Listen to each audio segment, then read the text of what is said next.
Hello everyone, it's Jack and Ross from Cultaholic.com. It's Friday morning, it's news time. It's almost bloody Friday night. Pop world all round, everybody. How do you like your news in the morning? I like it with the WKD blue. I like mine, I've thought about this, I like mine medium rare. Straight off the, hot and fresh. At least it's not well done like Brock Lesnar. He's wrong for liking his steaks like that. Medium rare, hot and fresh off the press, but bit of time for analysis as well. A little bit of blood? In real life, I like my steak medium.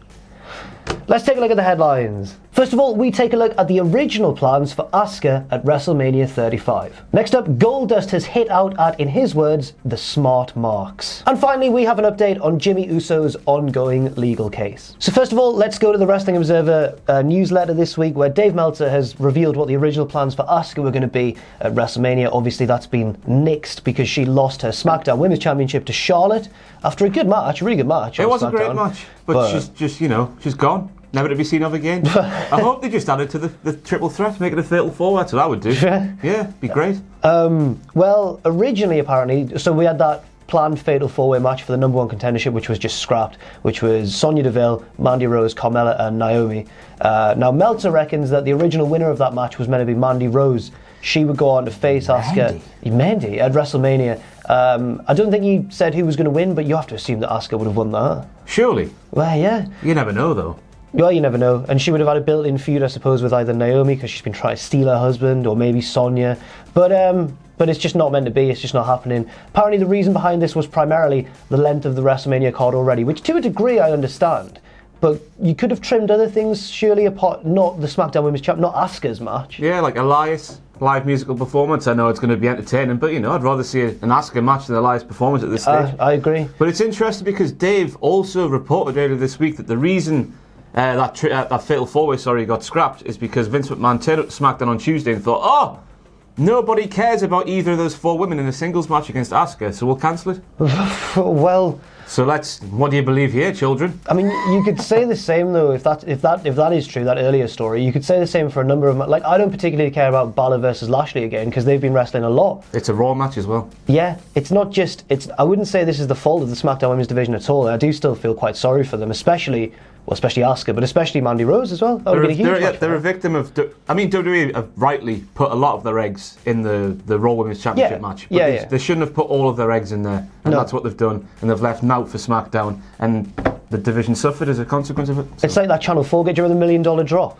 You have to spread out your money on the different answers and all over there. Yeah, and it falls down. Well, it hasn't fallen through, has it? You know what I mean? It was a bit of a flawed analogy. Next up, Goldust has hit out at, in his own words, smart marks. Well, I was a victim of this last night. Were you? Well, you know what we do on the website here at Cultaholic? We gather the news from everywhere and give you the best bits that you should need to know. We report other people's news. So Pro Wrestling Sheet came out and said Goldust has been released. His contract expired some time ago. He's going to be a free agent in May. He could be facing Cody at Double or Nothing. And then all of a sudden Goldust took to Instagram and we had egg on our faces, even though it wasn't our news. Well, he said on Twitter, I am still under contract with the WWE and everything that's being said online is just talk and complete bullshit. Can't say that word. This is exactly why I hate smart marks. Goldust having, of course, just been on tour with Kenny McIntosh inside the ropes, performing to an audience of smart marks.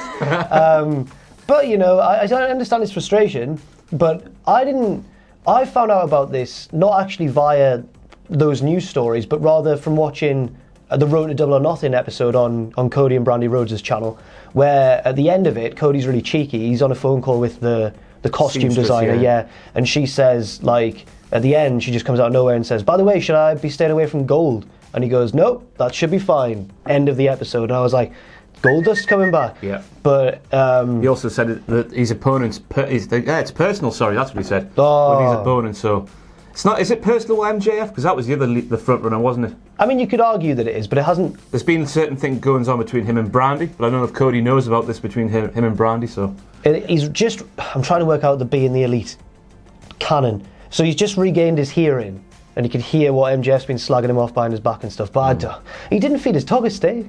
You see that bit? No, I've missed that bit. Pharaoh, he was at a barbecue at Cody's house or something. Cody brings MJF 2 steaks. He's like, there you go, my friend, one for you. There's one for Pharaoh and stuff. And then he walks off, and MJF's like, this is rubbish steak. And he goes to offer it to Pharaoh and then just chucks it over the garden fence. What Heat. an absolute bastard. I know, you can't be doing that. Unforgivable. Yeah. So Goldust is annoyed, and I guess we have to believe what he says. He's under contract with WWE still. What can you say? He hasn't had a televised match since the greatest Royal Rumble. Really? Last year, that was the last time he was on TV, so... I think I've heard that he's been rehabbing an injury as well. Or maybe just generally resting up after such a long career of bumps and bruises. He's been doing it a while, hasn't he? He has, a very long time. 30 years at this stage. He looks tremendous for his age. Oh, unbelievable. Yeah. DDP Yoga. Let's do it. Is he a practitioner of DDP Yoga? So. Very good stuff. He does. So Goldust, officially, as far as we know, still under contract with WWE. Cody's just being a cheeky boy. Now let's go over to TMZ. I know. But they are reporting that instead of facing possible jail time for those charges of disorderly conduct that he got and for obstruction of justice, Jimmy Uso, when Naomi was driving the wrong way down a one-way street, the police pulled them over. And Naomi hadn't been drinking at all. She was behind the wheel, so that's fine. But Jimmy Uso got a bit aggressive with the police, took his shirt off and stuff, this footage. And he got arrested. There was a mugshot. Now apparently he's going to avoid jail time because he's going to plead no contest and pay a fine of $450, which is what I would do in a situation. Yeah, just pay the fine, get it over with, forget about it. Yeah. It's nice to see he's a sentimental drunk though. He's a thinker when he's drunk. Because you haven't seen the video when he got arrested. I haven't watched all of it. Oh, he's like saying, I'm just trying to be, man, I'm just trying to live, stuff like that. And it's like, oh, you're a sentimental man when you're drunk. It's nice to see. This is very handy, of course. This is good for WWE because the Usos aren't like a central team leading up to WrestleMania, but they are, prominent at the moment because of what happened on SmackDown, where they voluntarily forfeited their spot in the gauntlet match to help Kofi Kingston get to the main event. So they are playing a role in storylines going on, and it would have been very awkward if Jimmy Uso had to face jail time around this sort of time. And it's always not nice to see someone get banged up as well. So it's probably for the best. Hopefully this is just a one-off and he stays out of trouble going forwards. Yeah. And finally, there's been a 5-star match. Shock! Dave Meltzer has given 5 stars. He gave away a lot of stars this week, actually. All pretty much concentrated, all the high ratings in the New Japan Cup. Both semi-final matches, I think, got 4 3/4. That was Okada versus Ishii and Tanahashi versus Sonata from LIJ. The final, Okada versus Sonata, was 5 full stars. So I've not seen this match, Jack, and some people at home might not as well. So give us a quick synopsis of what happened during that match. It was basically like Sonata was the underdog going in because Okada's a multiple world champion and all that sort of stuff, the longest reigning and all this sort of thing. Whereas Sonata isn't even the biggest guy in his own stable. That's Naito.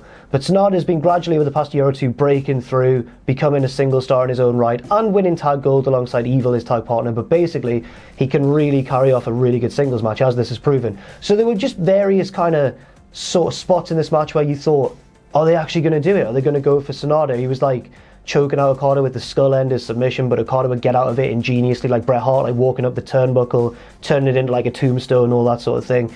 But I personally don't think I'd have given it 5 stars just because, and it was a fantastic match. Okada eventually did win.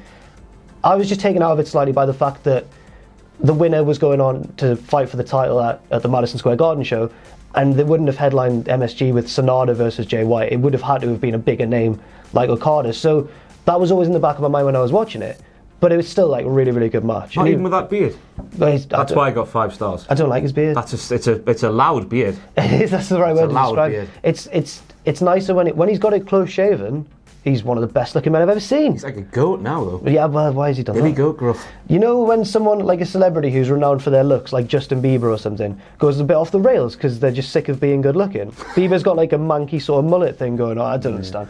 It's that wrestling thing, though. What was that? Someone said something. You need to create a character that people can recognise by silhouette alone. Yeah, that's true. There you go. That's what he's doing there. And it pokes out the bottom of his mask when he's got it on in his entrance as well. Just check that match out on New Japan World because it was really good. You might have it down as 5 stars. I personally don't, but it's very close. Meltzer does. And, and also, I forgot to mention, there was a nice moment afterwards as well where Okada was presented the trophy. I know you're a fan of the trophy itself. It's a big bloody trophy. It's nice. He was presented that by Katsuyori Shibata, who was on commentary, who won the New Japan Cup 2 years ago, and then in his title shot he got on the back of that win, that was against Okada, and that's the match that ended his career basically. He did that big headbutt and he was bleeding, it was horrible. But it was a really, really good match, and those two have a certain sort of link now, and it's really nice to see. It was nice when he passed the trophy to him. Okada, I think, was in tears in the press conference afterwards, and it's just nice to see Shibata still involved, even though he can't wrestle anymore. Still real to them, damn it. That's the best. Some of the best moments in wrestling are when real life crosses over in a good way, not in like Triple H jobbing out to his envelope jacket way. Yeah. And finally, just a really short ending news piece. Triple H was talking publicly about Ciampa and his whole surgery and injury and everything. Now, what was he said? Apparently they were aware of it. He rolled the dice, did Triple H. He wanted to give Ciampa main roster experience, but he also knew that Ciampa had this neck issue that needed surgery. So he rolled the dice, had him on the main roster, and it's sort of backfired, hasn't it? So it's a bit of a weird call. Yeah, it is. If there's a bit of a danger, why risk it? So basically, is the implication here that if Ciampa had never been forced to, not forced, but if Ciampa had never wrestled on the main roster, he might not have aggravated, he could have still wrestled a TakeOver? I think they knew he needed surgery anyway, but right. The main roster like sped it up and like made it more clear that he needed to do it. It's just a bit like, especially with Ciampa and his injury history. Yeah. Because he just came back from a big one, didn't you? No, it wasn't his neck, but it seems a bit of a silly call. I mean, I'm not a doctor, like. No, and it does, I agree. I imagine that Ciampa would have been 100% in agreement. I don't think they'd have gone like, I don't want to, and then they made him or anything like that. But still, it is putting him in a tricky situation. Now he's out for at least a year or so. That's what we've been reading, so it's a bit of a shame. It's very sad. Maybe that was going to happen anyway, and they just thought, oh, let's get him on there, because we know this year-long gap is coming, and introduce him to everybody. Maybe. Make them want to know, and then, yeah. I can sort of see it from that point of view. And if it didn't aggravate the injury, maybe it'd be fine. I don't know. It's a sticky situation. We need to go to medical school. Yes, we do. That's what we need to do. By this time next week for the news, we'll have degrees. Full doctorate. Thanks very much for watching, and let us know what you think in the comments section down below. You can follow Cultaholic on Twitter @Cultaholic and on Facebook at facebook.com/Cultaholic. If you enjoy what we do, then please do check out our Patreon, patreon.com/Cultaholic, where you can pledge. And don't forget, of course, most importantly of all, to hit subscribe and to join us.